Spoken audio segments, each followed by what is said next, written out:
Hello everyone, कैसे हैं। मुझे उम्मीद है कि आप अच्छे होंगे और अच्छे से सीटेट 2022 की तैयारी कर रहे होंगे। साथियों, इस चैनल के माध्यम से आप जो बाल विकास की तैयारी कर रहे हैं तो अच्छे ढंग से तैयारी कर रहे होंगे। फिर भी मैं बताना चाहता हूं कि आप बाल विकास में 30 में 30 यानी एक तरह से कहे तो बाल विकास में अच्छा स्कोर कैसे लाए, और बाल विकास अगर थोड़ा कमजोर भी है तो उसे कैसे इम्प्रूव करें। क्योंकि आपके पेपर 1 में 150 का प्रश्न जो पूछा जाता है उसमें अगर एक तरह से कहे तो 90 नंबर का पेडागोजी पूछा जाता है। टोटल बात करें तो 150 में 90 नंबर का पेडागोजी आपके परीक्षाओं में देखने को मिलता है। इतना तो पता हो गया होगा। जब आप बाल विकास को सॉल्व करते हैं तो बाल विकास अगर बेस्ट हो जाता है तो आप हिंदी के पेडागोजी को भी आसानी से सॉल्व कर सकते हैं, ईवीएस के पर्यावरण पेडागोजी को आसानी से सॉल्व कर सकते हैं, गणित के पेडागोजी को, आप संस्कृत हो या इंग्लिश के पेडागोजी को आप आसानी से सॉल्व कर सकते हैं।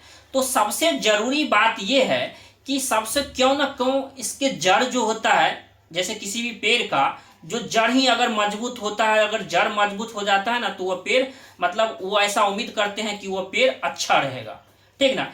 तो जड़ सीटेट का जड़ होता है बाल विकास यानी CDP, child development and pedagogy. तो उसी को अगर मजबूत कर लेते हैं तो सभी विषय का यह क्या हो जाएगा, आपका ये कवर हो जाएगा। तो आज के इस वीडियो में बाल विकास को लेकर चर्चा करेंगे। देखिए, सीटेट में एक बार तो डेफिनेट देखा गया है, अभी तक जो हमारा पेपर हुआ है तो उसमें देखा गया है कि सीटेट जो है ये एक बार जहां से वो प्रश्न पूछते हैं नेक्स्ट बार वो वहां से प्रश्न पूछने की संभावना उसकी 90% रहती है। 5-10% नहीं, 90% रहती है। अगर देखिए तो सबसे पहले क्या क्या टॉपिक है, एक टॉपिक को जिक्र कर लेते हैं। जैसे फर्स्ट है विकास की अवधारणा से 2 नंबर का प्रश्न जो है हर एक साल आपको देखने को मिलता है डेवलपमेंट से। तो आप विकास को पढ़ सकते हैं, उसकी कॉन्सेप्ट को पढ़ सकते हैं।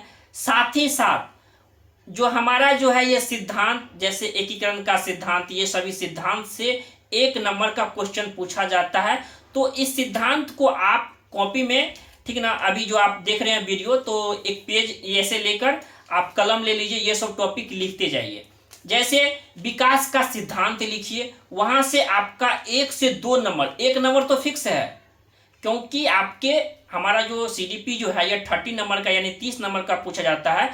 तो 22 से 23 टॉपिक ऐसे हैं जहां से ये लोग क्या करते हैं, प्रश्न बना लेते हैं। तो 30 नंबर और टॉपिक कितने हैं, 20 से 21 कह सकते हैं, यहां से टॉपिक जो है प्रश्न पूछते हैं। दूसरा हो गया। साथ ही आपका तीसरा जो सबसे महत्वपूर्ण टॉपिक है हमारा, ये जेनेटिक्स से पूछा जाता है, ठीक ना, आनुवंशिक और वातावरण से। एक होता है, 2 क्वेश्चन यहां से आएगा, या तो एक दे देगा सीधा आनुवंशिक से पूछा जाएगा, या दोनों को क्या करेगा मर्ज करके आपका आनुवंशिक और वातावरण से कोई प्रैक्टिकल लाइफ से दे देगा और वहां से आपको क्वेश्चन पूछ लेगा। यहां हो गया। उसके बाद आपको पूछता है बाल केंद्रित, चाइल्ड सेंटर एजुकेशन से आपसे क्वेश्चन आते हैं। वहां से अगर देखा जाए तो 3 नंबर 4 नंबर आता है सिर्फ आपको बाल केंद्रित से। उसके बाद आता है आपका जीन पियाजे, कोहलबर्ग और वाइगोत्स्की, ये तीनों से आपका कहे तो 5 नंबर का प्रश्न आपको देखने को मिलता है सिर्फ बाल विकास में, सिर्फ सीडीपी में। कितना नंबर का, 5 नंबर का। क्या, जीन पियाजे, उसकी अवस्थाएं। अब क्या होने लगी है कि पहले वे लोग अवस्थाएं से प्रश्न पूछते थे, अब क्या है उप अवस्थाएं से भी प्रश्न पूछने लगे हैं। यानी इंद्रिया जनित गामक अवस्था की जो 6 उप अवस्थाएं हैं तो अब यहां से प्रश्न आने लगे हैं। तो इस टॉपिक को आप लिख लीजिएगा, उप अवस्थाएं, ठीक ना, ऐसे पूछा जा रहा है। कोहलबर्ग से 2 नंबर का तो फिक्स है, कोहलबर्ग से पूछा जाता है। वाइगोत्स्की महोदय जी से प्रश्न आपको रहता है। इतना हो गया। इसके बाद ये हमारा समावेशी शिक्षा से प्रश्न पूछा जाता है, 2 नंबर का फिक्स है आपको, जिसका ऑप्शन है आपको मिलेगा समावेशी शिक्षा, इंक्लूसिव एजुकेशन। तो ये हो गया। इसके साथ साथ आप क्या कर सकते हैं, अभी जो हमारा न्यू एजुकेशन पॉलिसी एनपीई हमारा जो है, इससे प्रश्न 2021 में जब हमारा ऑनलाइन पेपर हुआ था तो उसमें 2 से 3 नंबर टोटल बाल विकास में 2 से 3 नंबर पूछा गया है। तो आप NPE हम पढ़ सकते हैं, यहाँ से प्रश्न आपको आ रहा है। उसके बाद आपका जो आ रहा है आगमन और निगमन विधि से आपके परीक्षाओं में भी देखने को मिलता है।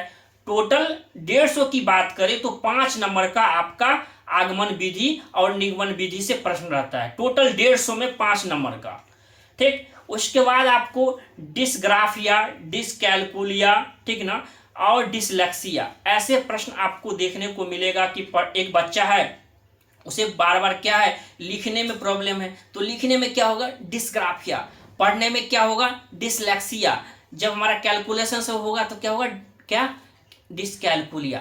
तो ऐसे क्या कर सकते हैं, तो देखिए ये जो हमारा अधिगम अक्षमता जो है लर्निंग डिसेबिलिटी से भी 3 से 4 नंबर आपके परीक्षाओं में देखने को मिलता है। तो लर्निंग डिसेबिलिटी एनसीएफ 2005 इसे आप नहीं छोड़ सकते हैं, क्योंकि एनसीएफ 2005 से भी क्वेश्चन आपको आ रहे हैं। तो इस प्रकार इसके साथ साथ RTE 2009 यानी हमारा जो शिक्षा का अधिकार अधिनियम 2009 है, इससे भी आपको प्रश्न देखने को मिलता है। इसके बाद आपका सतत एवं व्यापक मूल्यांकन से प्रश्न देखने को मिलता है। तो ये सभी जो टॉपिक है ये, उसके बाद आपका जेंडर से प्रश्न पूछता है। देखिए 2 क्वेश्चन पूछे गए हमेशा हर एक साल क्वेश्चन आता है। अब जब भी शिफ्ट में देंगे तो जेंडर क्या है और ये हमारा लिंग क्या है।